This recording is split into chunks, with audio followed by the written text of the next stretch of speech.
Hi everyone, welcome back to my channel and congratulations to all those who got selected in 2025 CSC examination. Amit Kilor sir ने कुछ highlight किया है कि इस year जो एग्जाम हुआ है उसमें जो सिलेक्टेड कैंडिडेट हैं वो 2023 एंड 2024 में भी ऑलरेडी सिलेक्टेड थे। तो उस डेटा पे थोड़ा सा बात कर लेते हैं। यूपीएससी सीएससी वाई ने इस चीज को हाईलाइट भी किया है कि out of 918 rankers 239 were already selected. कैसे उनकी टॉप रैंक अभी उन्होंने टॉप रैंक को स्कोर किया है। Earlier they were selected at lower rank, जैसे कि आप पहले के स्टार्टिंग के कुछ कैंडिडेट्स को देख सकते हो जिनका 2023 में भी सिलेक्शन हुआ है, 2024 में भी सिलेक्शन हुआ है। Now they have scored a really good rank this year. So is this justified कि ये चीज होना चाहिए या नहीं होना चाहिए, या फिर यूपीएससी को अपने नए रूल्स के साथ जाना चाहिए और उसको इम्प्लीमेंट करना चाहिए एज सुन एज पॉसिबल। आप ये देख सकते हो कि कॉमन कैंडिडेट्स जो थे उनकी रैंक 1 to 8 में 80 में कॉमन कैंडिडेट जो थे उनकी रैंक ऑलमोस्ट इम्प्रूव हुई है प्रीवियस रैंक से, और वो ऑलरेडी इतना स्कोर कर पाए हैं हम कंपैरिजन टेबल में देखेंगे तो। सिमिलरली 2024 के भी ब्रैकेट में वो लोग आते हैं जो ऑलरेडी सिलेक्टेड हैं, और मे बी वो इंटरव्यू में अच्छा परफॉर्म कर सकते हैं। I can totally relate with this, क्योंकि होता क्या है sometimes, because being a student in this field, I can relate with most of the students those who are not selected this year। बहुत होप्स होती हैं, बहुत टाइम डेडिकेशन जाता है इस एग्जाम में। मेंटली, फाइनेंशियली आपको हर तरीके से एग्जॉस्ट फील होता है।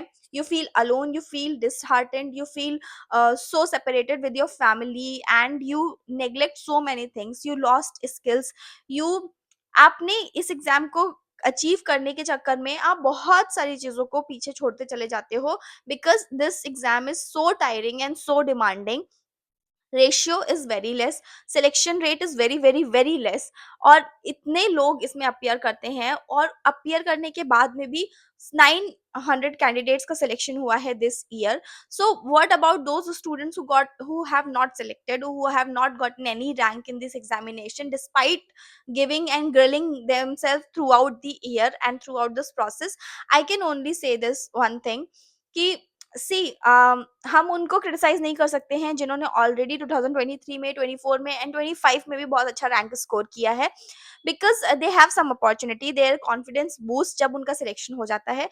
उनकी फाइनेंशियल स्टेबिलिटी चली जाती है, मतलब उसको सोचने का पावर उनका कम हो जाता है, उनको उस चीज़ का टेंशन नहीं होता है। उन्होंने ऑलरेडी इस स्ट्रीम को पास कर लिया होता है, तो उनके पास ज़्यादा एक्सपीरियंस होता है, वो ज़्यादा वैल्यू पुट कर पाते हैं इन द एग्जामिनेशन हॉल, ठीक है। वेयर एज जो न्यू कमर्स हैं उनके लिए थोड़ा अपॉर्चुनिटी लेस हो जाती है इस फील्ड में। मुझे ऐसा लगता है कि giving 2-3 attempts is should be enough for qualifying this exam। Otherwise you should have plan B.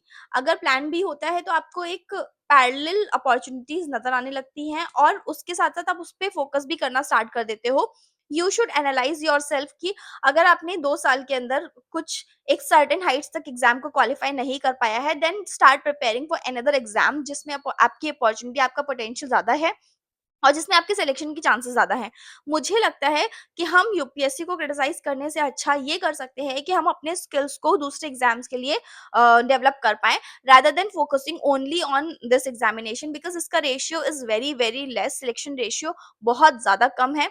आप बहुत ग्रिल होते हो, you are being tortured throughout the year, and 1.5 years का पूरा प्रोसेस है। After that you get selected और not selected.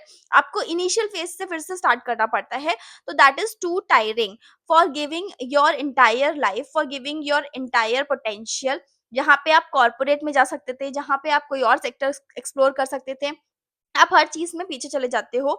और ये सारी चीजों से I have also gone through, I have seen so many friends of mine who have already gone through this process. somewhere they are selected in pcs examination, somewhere they are selected in other teaching examination। तो ये जरूरी नहीं है कि आपकी destiny या आपका जो लक है वो एक ही एग्जाम पे डिपेंड करे। आप अपना 100% दीजिए, आपका ब्रेन स्किल्स बहुत ज्यादा काम करता है, आप अपने थॉट पावर को इंक्रीज करते हो।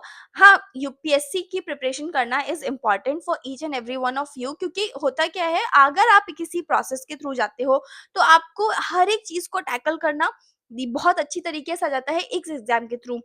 ये आपको बहुत ब्रॉडर डायमेंशन देता है, to think broadly, to have perspective, to give democratically your views on particular topic. और आप एक अंडरस्टैंडिंग डेवलप करते हो, not only related to the subject matter but also on a wider global perspective of things. तो वो चीज़ आपको एक better person ही बनाती है। आप एग्ज़ामिनेशन में फेल ज़रूर होते हो, लेकिन आप लाइफ स्किल्स ज़रूर सीख जाते हो इसके थ्रू।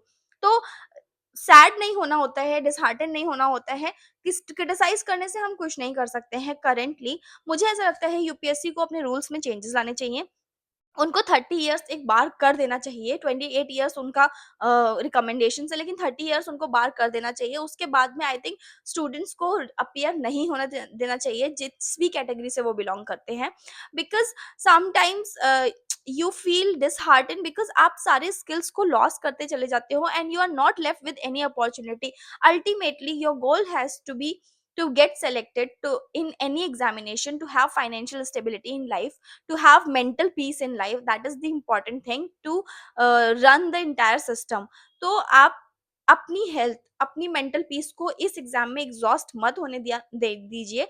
अगर यूपीएससी सिलेक्शन के रेशियो को या फिर एज बार को नहीं भी कम कर रहा है, तो भी I think you should be smart enough to understand that how much year you should invest in a particular examination, how much efforts you need to give, and how much financial financially आपको कितना ज़्यादा उसमें put करना है। That is completely on to you. This exam is really tiring and UPSC itself is really tiring, but success होने के बाद में सब चीज़ें चेंज हो जाती हैं। जो सक्सेस नहीं हो पाता है, उसके लिए बहुत सारी चीज़ें अलग पर्सपेक्टिव के से चेंज होती हैं। तो आई रिक्वेस्ट यू कि ये सारे जो सिलेक्शन है, क्राइटेरिया है, वो ठीक है, बट हमें ऐसा करना चाहिए कि हमें एक प्लान भी हमेशा रखना चाहिए। अगर हमने 2 अटेम्प्ट या 3 अटेम्प्ट दे दिया है, उसके बाद हमें कंटिन्यूअसली एक ही प्रोसेस में नहीं रहना है। हमें अपने स्किल्स को डेवलप करना है, अपने आप को डेवलप करना है, अपने मेंटल पीस को डेवलप करना है। So that is it from my side. So I hope this helps you and grow.